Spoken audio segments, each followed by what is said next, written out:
Hello guys, Harihara Veeramallu cinema రివ్యూకి enter అయ్యే ముందు కింద లైక్ బటన్ లైక్ చేసుకొని ఛానల్ సబ్స్క్రైబ్ చేసుకొని వీడియోలోకి ఎంటర్ అయిపోదాం. ఇక ఫస్ట్ డైరెక్టర్ పేరు వచ్చేసి క్రిష్, సెకండ్ డైరెక్టర్ పేరు వచ్చేసి Jyothi Krishna, actor by Pawan Kalyan, Nidhi Agarwal heroine.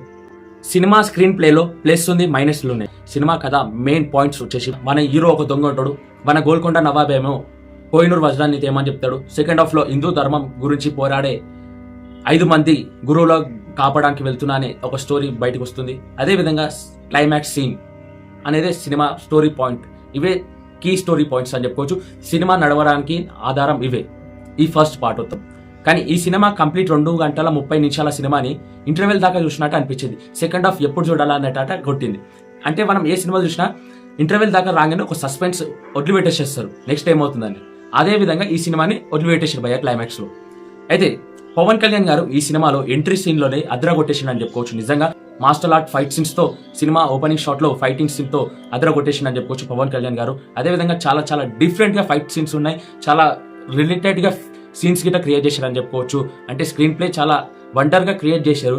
Cinema screen play గురించి వచ్చేస్తే సినిమా స్క్రీన్ ప్లే చాలా డిఫరెంట్ గా ట్రై చేశారు. అది ఇంకొక సమయం ఇచ్చుంటే జ్యోతి కృష్ణ గారు అదేవిధంగా ఎడిటర్ ఇద్దరు కలుసుకొని కూర్చొని ఈ సినిమాని ఇంకా బెటర్ చేసే అవకాశాలు చాలా ఉండేది. కానీ ఈ సినిమా రిలీజ్ చేయాలనే తపనతో ఏఎం జ్యోతి రత్నం గారు ప్రొడ్యూసర్ గారు ప్రెజర్తో అదేవిధంగా బయట వచ్చే పబ్లిక్ టాక్ వల్ల ఈ సినిమా రిలీజ్ చేశారు. సినిమా చూస్తుంటే అర్థమవుతుంది. కొన్ని సీన్స్ లో మనం పవన్ కళ్యాణ్ గారిని చూస్తుంటే ఏఐ ప్రాసెస్ లో కనిపిస్తాడు, ఒక సమయంలో రియల్ హీరో, ఒక సమయంలో డిఫరెంట్ గా కనిపిస్తాడు. అంటే ఏఐ ప్రాసెస్ కంప్లీట్ గా ఈ సినిమాలో పలు మాటలు వాడిరని చెప్పుకోవచ్చు. మూడు సీన్స్ దగ్గర ఏఐ ప్రాసెస్ కంప్లీట్ గా మనకు తేడా కొట్టేస్తుంది భయ్య. అదేవిధంగా గుర్రం సవారీ సీన్స్ ఉంటాయి, అవి చాలా స్క్రీన్ బ్యాక్ చేసినట్టు అంటది. అంటే మనం స్క్రీన్ వెనకలో డాన్స్ చేస్తాం ఒక స్క్రీన్ వెనకలో, అలాంటి స్క్రీన్ వెనకలో చేసినట్టు అనిపించింది. రియల్ గా సెట్ వేసి సెట్ లెక్క లేదు భయ్య. అదేవిధంగా చార్మినార్ సెట్ వస్తుంది, అది రియలిస్టిక్ గా అనిపించాలి. ఎందుకంటే అక్కడ ఓన్లీ యుద్ధం కోసం ఆ సీన్ క్రియేట్ చేసినట్టుగా అనిపించింది. అంటే అక్కడ పబ్లిక్ ఉండరా, ఏముండరా జనాలు, అంటే రియలిస్టిక్ గా లేదు అనేది మేజర్ పాయింట్. అదేవిధంగా జ్యోతి కృష్ణ గారు ఇంతవరకు ఎన్నైతే సినిమాలు చేశారో అన్ని సినిమాలు భారీ అట్టర్ ఫ్లాప్ భయ్య.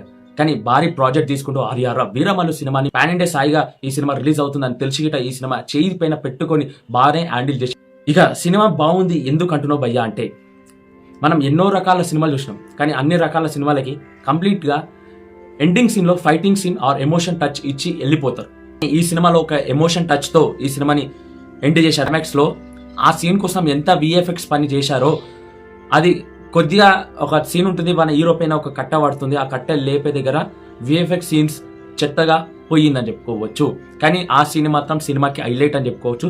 సూపర్ గా ఉందని చెప్పవచ్చు. ఆ సీన్స్ లో వచ్చే బీజం సాంగ్ ఒక ఎమోషన్ సాంగ్ భయ్య, అది ఏం ఇచ్చిన టచ్ మాత్రం బాగుంది. వీరా అనే సాంగ్ వస్తుంది, అది ఇంకా బాగుంటుంది. వీరా అనే బ్యాక్గ్రౌండ్ సాంగ్, ఆ సాంగ్ మాత్రం బాగుంటుంది. ఎందుకు బాగుందంటే క్లైమాక్స్ సీన్ చాలా డిఫరెంట్ గా ట్రై చేశారు కాబట్టి బాగుందని చెప్తున్నాను.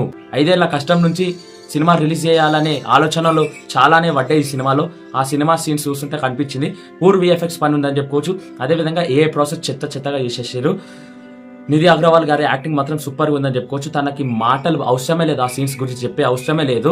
ఒక సినిమా లెక్క చూడండి భయ్య. ఈ సినిమాలో ఒక నిజమైన స్టోరీని బయటికి తీసుకొచ్చే ప్రయత్నం చేస్తారు. ఆ సినిమా సెకండ్ పార్ట్ ఉంటుందో లేదో, ఆ సెకండ్ పార్ట్ కి ఎన్ని రోజులు సమయం వస్తుందో అనేది తెలియదు. ఫస్ట్ గా ఓజీ సినిమా కంప్లీట్ చేస్తానని పవన్ కళ్యాణ్ గారు ఆల్రెడీ చెప్పేస్తారు. బాబీ డియోల్ గారి యాక్టింగ్, ఈ సినిమాలో బాబీ డియోల్ గారి విలన్ ఉన్నారా అనేలా కనిపించింది భయ్య. బాబీ డియోల్ గారు యాక్టింగ్ ఉందని చెప్పడానికి కొన్ని సీన్స్ దగ్గర ప్రయత్నించారు అని చెప్పుకోవచ్చు. బాబీ డియోల్ గారు ఓపెనింగ్ షాట్ లోనే మన విలన్ ని ఓపెనింగ్ షాట్ లో చూపించేస్తారు. అది ఎందుకు చూపిస్తారు అనేది సినిమాకి వెళ్ళి చూడండి. లాస్ట్ కంప్లీట్ ఎండింగ్ లో మన హీరోకి మన విలన్ మధ్యలో యుద్ధం ఎందుకు జరగబోతుంది పార్ట్ 2కి అనేది 2 కథలతో మొదలవుతుంది పార్ట్ 2 అనే చిత్రం అని చెప్పుకోవచ్చు. నా రివ్యూ చూసి ఇప్పటికీ మీరు ఎంతమంది సినిమా చూడాలి అని అనుకుంటున్నారో ఒకసారి కామెంట్ చేస్తూ, అదేవిధంగా ఈ సినిమా కథని ట్రైలర్తో పాటు ట్రైలర్ తీసుకొచ్చి ఆ ట్రైలర్ ని పెట్టి మీ అందరికి సినిమా కథ ఎక్స్ప్లెయిన్ చేస్తాను. చాలా మంది సినిమా చూసే ఉంటారు, మీ అందరికి ఎలా అనిపించిందో ఒకసారి కామెంట్ చేయండి. అదేవిధంగా మన ఛానల్ సబ్స్క్రైబ్ చేసుకుని లైక్ చేసుకుని మరికి అప్డేట్స్ చేసుకుని చేయండి.